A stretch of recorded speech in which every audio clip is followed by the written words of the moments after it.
Y continuamos con la lectura del libro de texto de Un Curso de Milagros. Hoy comenzamos con la clarificación de términos. Vamos a leer la introducción, el término 1 y el 2. Introducción. Este no es un curso de especulación filosófica, ni está interesado en la terminología precisa. Se orienta únicamente hacia la expiación o corrección de la percepción. El medio de la expiación es el perdón, la estructura de la conciencia individual. La estructura de la conciencia individual es esencialmente irrelevante, puesto que es un concepto que representa el error original o pecado original. Todo esto entre comillas.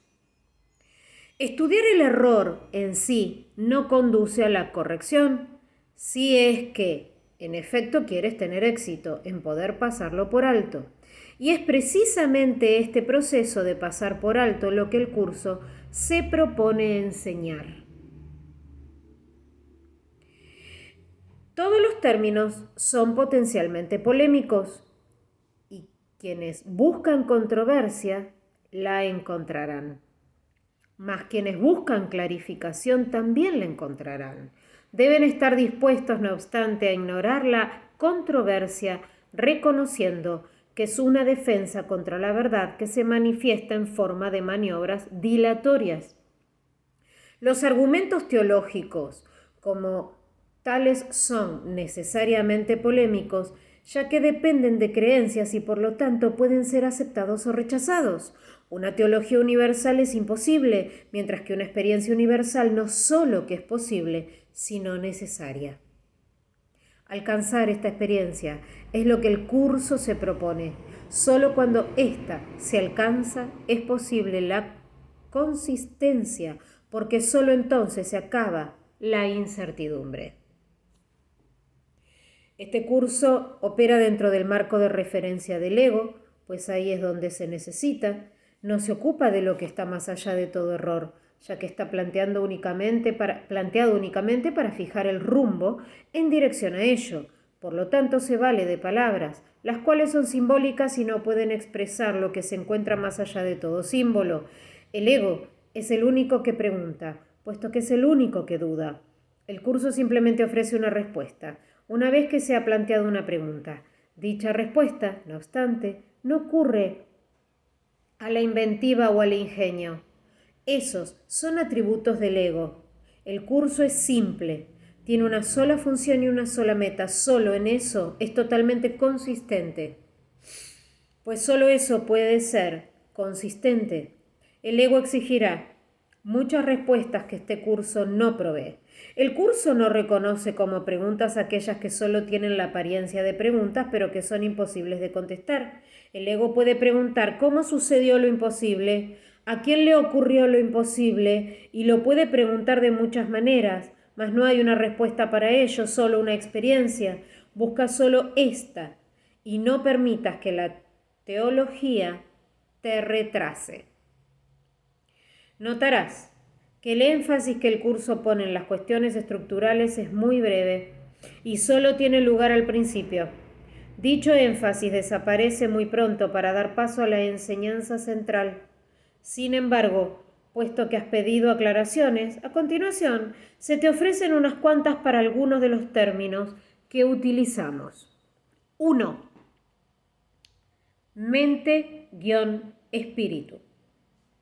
El término mente se utiliza para representar el principio activo del espíritu, el cual le suministra a éste su energía creativa. Cuando el término va con mayúscula se refiere a Dios o a Cristo, es decir, a la mente de Dios o a la mente de Cristo. El espíritu es el pensamiento de Dios que Él creó. El espíritu es el pensamiento de Dios que Él creó, semejante a sí mismo. El Espíritu, unificado, es el único Hijo de Dios o Cristo. El Espíritu, unificado, es el único Hijo de Dios o Cristo. Para los que preguntan también qué es Cristo, ¿no? Ahí está.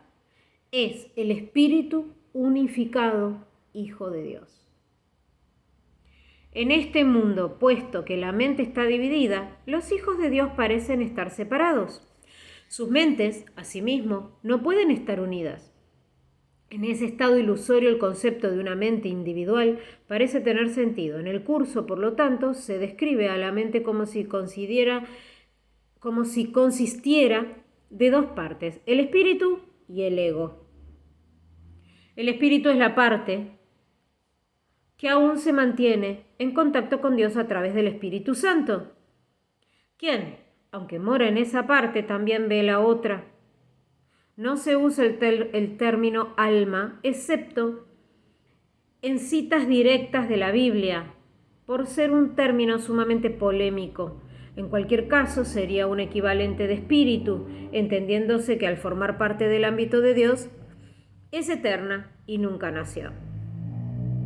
La otra parte de la mente es completamente ilusoria y solo teje ilusiones. El espíritu conserva su potencial creativo, pero su voluntad, que es la de Dios, parecerá estar cautiva mientras la mente no esté unificada. La creación continúa imperturbable porque esa es la voluntad de Dios. Dicha voluntad está siempre unificada y por lo tanto no tiene significado en este mundo, no tiene grados ni opuestos.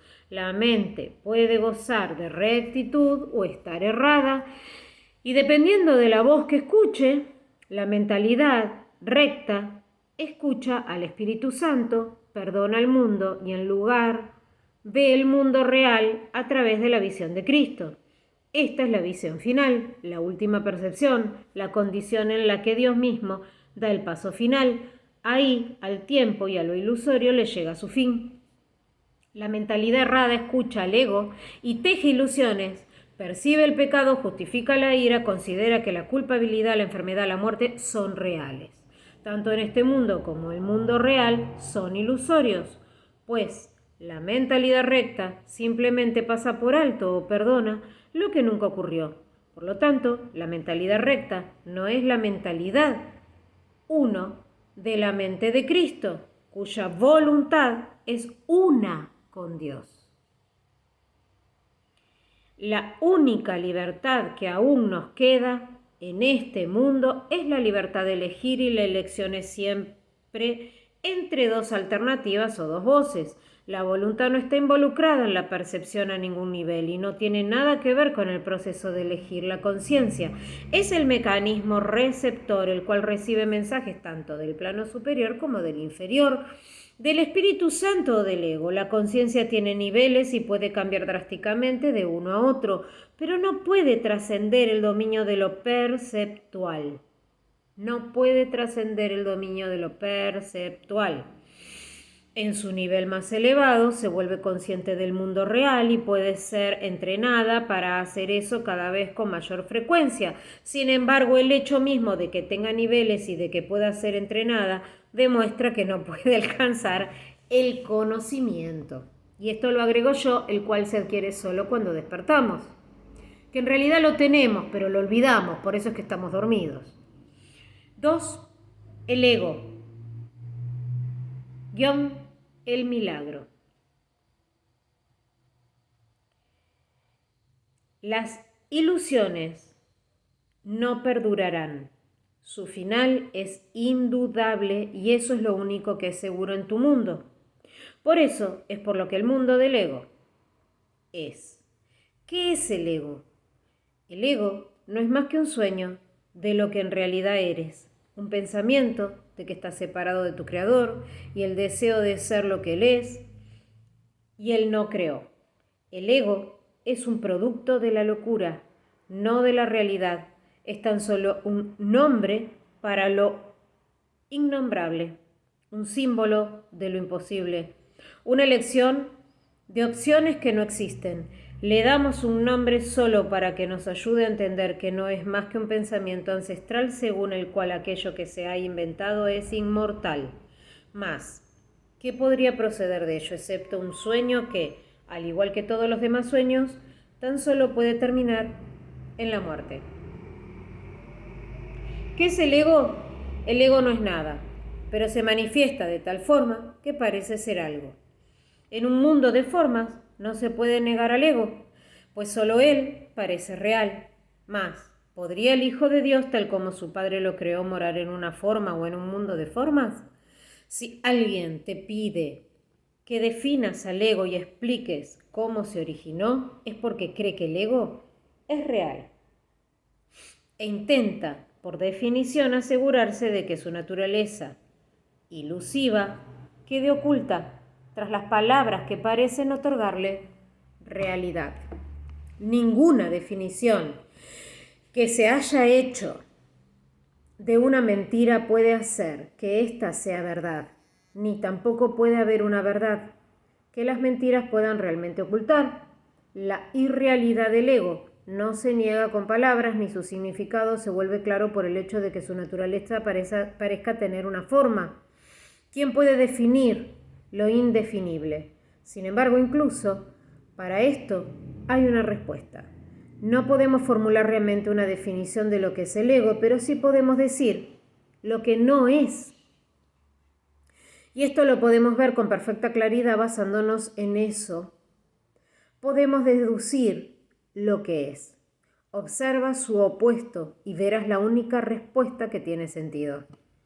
Al opuesto al ego, desde cualquier punto de vista, origen, efectos y consecuencias, le llamamos milagro. En él encontramos todo lo que no tiene que ver con el ego en este mundo. El milagro es lo opuesto al ego y solo en él podemos observar lo que era el ego, pues en él vemos lo que éste aparentemente hacía y las causas de sus efectos no pueden sino seguir siendo una misma cosa. Donde antes había oscuridad, ahora vemos luz. ¿Qué es el ego? Lo que antes era oscuridad. ¿Dónde está el ego? Donde antes había oscuridad. ¿Qué es ahora y dónde puede encontrársele? No es nada, no se le puede encontrar en ninguna parte. Ahora la luz ha llegado, su opuesto, se ha ido sin dejar rastro. Donde antes había maldad, ahora hay santidad. ¿Qué es el ego? Lo que antes era la maldad. ¿Dónde está el ego? En una pesadilla que solo parecía ser real mientras que estaba soñando. Donde antes había crucifixión, ahora está el Hijo de Dios. ¿Qué es el ego? ¿Quién tiene necesidad de preguntar? ¿Dónde está el ego? ¿Quién necesita ir en busca de ilusiones ahora que los sueños han desaparecido? ¿Qué es un milagro? Un milagro es un sueño también. Pero si observas todos los aspectos de ese sueño, jamás volverás a dudar. Observa el bondadoso mundo que se extiende ante ti mientras caminas envuelto en mansedumbre. Observa a los ayudantes que encuentras a lo largo del camino que recorre felices ante las certezas del cielo y la garantía de la paz. Observa también, por un instante, lo que por fin dejaste atrás y finalmente pasaste de largo. Esto es lo que era el ego. El odio cruel, la necesidad de venganza, los gritos de dolor, el miedo a la muerte, el deseo de matar, la ilusión de tener hermanos y el yo que parecía estar solo en el universo. El milagro corrige este terrible error con respecto a ti mismo con la misma dulzura con la que la madre amorosa adormece con un canto a su criatura. ¿No preferirías escuchar un canto así? ¿No contestaría ese canto con todo lo que pensabas preguntar, haciendo incluso la pregunta ¿dejaste de tener sentido? Tus preguntas no tienen respuesta, ya que han sido planteadas para acallar a la voz de Dios, la cual nos hace a todos una sola pregunta. ¿Estás listo para ayudarme a salvar al mundo? Pregunta esto en vez de preguntar qué es el ego, y verás un súbito resplandor envolver el mundo que el ego fabricó. Ahora, no se le niega a nadie ningún milagro. El mundo se ha salvado de todo lo que tú pensaste que era, y lo que es ha sido siempre absolutamente puro y jamás ha sido condenado. El milagro perdona, el ego condena. No se necesita ninguna definición para ninguno de ellos excepto esta. Más, ¿qué definición podría ser más cierta o estar más a tono con lo que es la salvación? Con esto el problema y la respuesta se llevan uno al lado del otro y al estar finalmente juntos la elección es obvia. ¿Quién elegiría el infierno de reconocer que eso es lo que está eligiendo? ¿Y quién no seguiría adelante un poco más cuando le ha sido dado comprender que el camino es corto y que el cielo es su meta. Mañana continuamos con el perdón, la faz de Cristo. Hoy recordemos que un milagro es aceptar el amor en un mundo de miedo y muerte. Es aceptar el amor para que reemplace este mundo de muerte. Mañana continuamos.